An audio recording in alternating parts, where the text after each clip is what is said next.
That's great. Now, I know you're going to have the dean of the School of Business here tomorrow. That's right. Tomorrow. So I'll see if he gives me a call this afternoon and wants to wear my tie tomorrow. I bet he may have something a little more that is very fancy. I don't want to downgrade that tie with that good. So I don't know the teal. price, but anyway, they're going to be selling them, so everyone should buy one. I already committed to buy 2. What's the cost? Do you mind me asking? I think they're going to be $35. $35 to help out the MBA program. And listen, you can't buy a decent tie for under $50. No, well, this was $6, John. I want you to know Brooks Brothers has some great deals at their factory outlet store.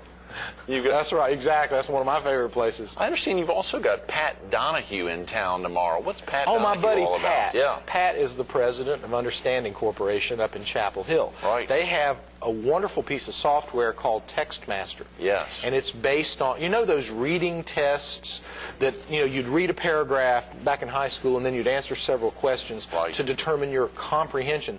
Well, there's a company formerly called TASA, and it's now Questar. And they've created these tests, and they give them all over the country. What they've been able to do is associate with your performance a reading score that's kind of like a grade level, but it goes like from grade 4 to grade 24, which would be postgraduate. Right. Well, TextMaster will let you take a piece of text. It will tell you, well, where are the complicated parts. It will give you suggestions on how to make it better. Now, my MBA students are writing a research paper, and those papers are going to be presented hopefully next year at a research conference that's annually held in Myrtle Beach. Great. So Pat Donahue is going to be coming into my MBA class, and he's going to show the students how to use TextMaster. We're going to work on the rough drafts that they have, and I think it'll give them some insight about how to make things readable. And TextMaster is a good product. It's the only one of its kind, and it's closely tied to some very important educational research on readability levels. So that's why I think it's good. And Pat is coming down here. He just said he would come down. He's going to donate the use of TextMaster to those students. Great. I mean, we've got close to 20 students in that class, so UC is donating, I don't know, what about $1,500? He's with Understanding Corporation, which I saw as the presenting sponsor of the Computer Security Conference. Yes, they are. Yeah, sure. In fact, Pat and a couple of folks, Larry Amick, a friend of yours, who was down at the first conference, they'll be at the conference as well, and we're going to be looking at privacy policies and adjusting them using TextMaster. That's something I've actually been working on. I'll have a paper at the conference on that specific topic. I'll be working with actually one of the Wall Fellows. That's an undergraduate program at the Wall School of Business. Chris Miller, he and I presented a paper a couple of months ago on online role-playing games and comparing them to search engines. That, sure. And so then Chris is also helping me on this privacy policy paper. We'll be presenting it there, and it's going to be kind of in conjunction with Understanding Corporation. Well, Understanding Corporation is particularly important as they were the presenting sponsor of the Heart Ball locally last year here in Myrtle Beach. Made a big commitment in the Myrtle Beach area, as well as the ICE Awards. That's right. The Myrtle Beach Area Chamber of Commerce had their inaugural ICE Awards. So UC was making a big splash in first quarter of this year of 2007 here in the Myrtle Beach area, and they're doing a lot. And I know they're really taking off in a lot of fronts. Steve Sasser, who is still active on the board, and some other tremendous folks, a professor at UNC Greensboro's Business School, and some others. Yeah, Lou Brown, he's a good friend of mine. Lou Brown is a superstar, absolutely. John, there's so many things in your column. For viewers who may not have seen the internet column, of course, they can go online. Shameless self-promotion. Oh, wow, yes. The internet You've column. been doing that almost 3 years now in the Myrtle Beach Herald, 2.5. I think we're coming on 3 years. On 3 years now, absolutely. We've got about 9 minutes, and of course, a great one. The one that is in newsstands today. 3 cheers for 6 plates. We want to hear about that. Of course, it highlights Blogspot, which is a great, I think, owned by Google, I believe, a big blogger. Like most everything else is owned by Google, but Blogspot's owned by Google. What these folks did is that they had a website, but they created it with blogs. The articles on there are actually blog postings. They can have permanent ones, which talk about the restaurant, which talk about Matthew Beeson, who's the wine connoisseur, who's behind the whole thing. They talk about the executive chef and their concept of 6 small plates and 6 small glasses of wine to go with each one of them. Right. When you go out and you try to drink wine, I mean, if you're like me, I mean, I know there's white, red, and I know that some's made in France and some's made in Sonoma, California, and that's about it. I'm not exactly a wine connoisseur, but Matthew Beeson will apparently give you a wine tour of the 6 wines that he selects. They have 6 different wines and 6 different plates every day. Great. And it's in Irwin Terrace, which is a beautiful upscale shopping center right across from Duke Medical School. Very close, absolutely. I know that location. And they've got a great Thai restaurant up there too that I've been to. I used to, when I was working on my doctorate up at NC State, I'd sneak over to Durham every chance I could to go over there. Actually. Absolutely. You know, we had a guest on the show last week. We were filming a Collector's Cafe, and a guy who is one of the former students of the woman who created finger painting, Ruth Faison Shaw, who's a North Carolina native, and this gentleman, Brian Carey, is associated with the Shaw Foundation, which is actually based there at Irwin Terrace, the Ruth Shaw Foundation, to further the finger painting and helping in a therapeutic sense with psychiatric patients and otherwise. Very interesting concept. Right, but I really was struck by this website because it didn't take much customization from Blogspot. It was pretty straightforward on how to do it. So I wanted to feature it and tell people that you don't even have to build a website. You can create a blog, redirect your name over to the blog, and you've got a good website. That is tremendous. Folks need to go online, check out the internet column, and of course they need to go to myrtlebeachherald.com as well. So they just need to go. Shameless promotion for our show sponsor. How about that? They just need to go to just go buy a Myrtle Beach Herald. Oh well, they don't need to spend any money. Absolutely. You know, the Computer Security Conference, the Scholarship of Teaching and Learning Conference, both to be held at the Holiday Inn West here in the Myrtle Beach area, but both of them are at some level open to the public if folks are willing to spend a little bit to get in. Exactly. Why would they be of interest to our viewers? What would prompt them to possibly want to attend? Can they get some practical tips for computer security? They very well can.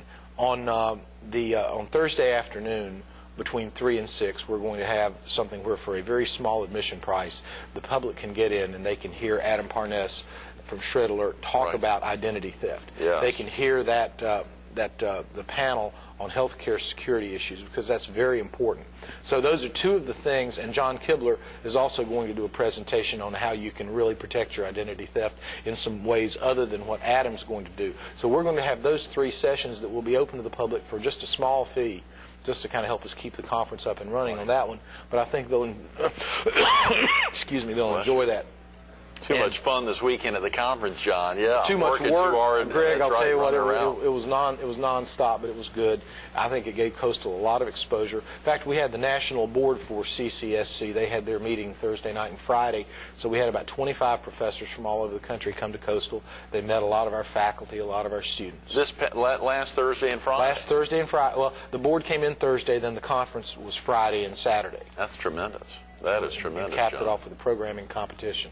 You know, I know you celebrated a birthday last week, and as some of the folks that were out talking to you about your background, it was fascinating hearing you talk a little about your experiences at Wake Forest, both as an undergraduate and then getting a master's there, and then later attending. Your background, John, what got you interested in computer security? Or, excuse me, computer science. Forgive me, there's another S in there, yeah. Do you want to know the truth? This is great. I took a 1-credit pass-fail course at Wake Forest University. I was a math major, and I was a pretty good math major. And I know that I made the lowest passing score in that course. And it was on Fortran programming, and we used card decks and everything. And I said to myself, that's not going to get me. I didn't even like it, but I said, it's not going to get me. So then I took an independent study the next semester, and I wrote 5 programs, and I figured out how to do it. And I said, well, I'm going to keep getting better. I said, I'm not going to be bad at this. Right. And that's kind of what happened. And I never figured out I liked it until just a few years ago. It was always just a challenge. So that's the real truth is I almost failed a pass-fail course at Wake Forest, and I said, this is not going to happen to me. It's not going to get me. That is hilarious. You furthered your computer science studies at Clemson and then even later at NC State. I got my master's at Clemson University. I had a master's in math, but I knew that I needed some serious training. And at that time, there were a number of good masters. In fact, Clemson was a top 10 program when I graduated from there. Right. Then I got my doctorate at NC State. They have a wonderful computer science program. Covered 3 big ACC schools there, John.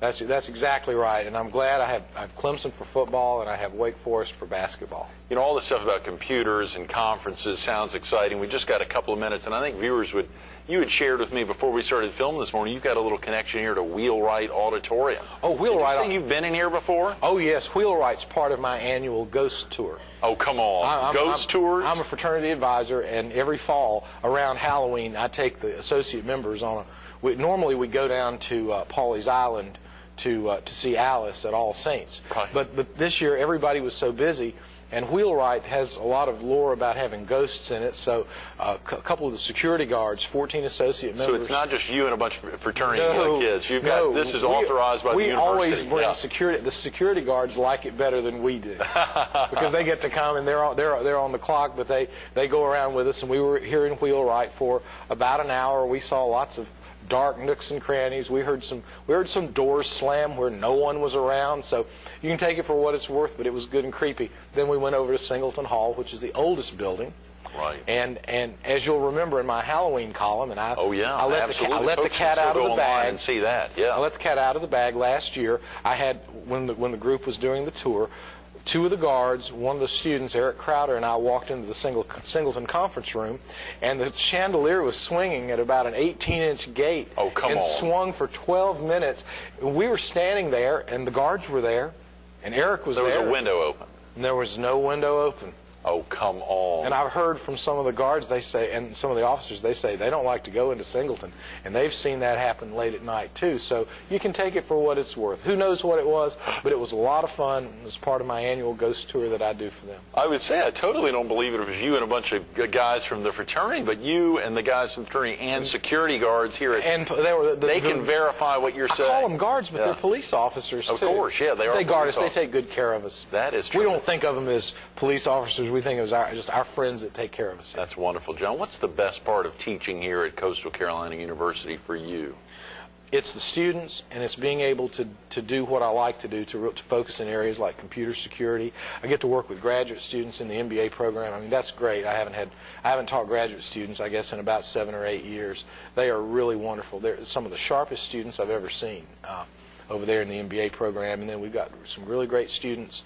In fact, most of the publications that I have are done with undergraduate students and now with some of the graduate students. So it's a way to do research, to do the things that I like, and be around nice people. The people at Coastal have been very nice to me for 6 years, and I hope they'll keep me around.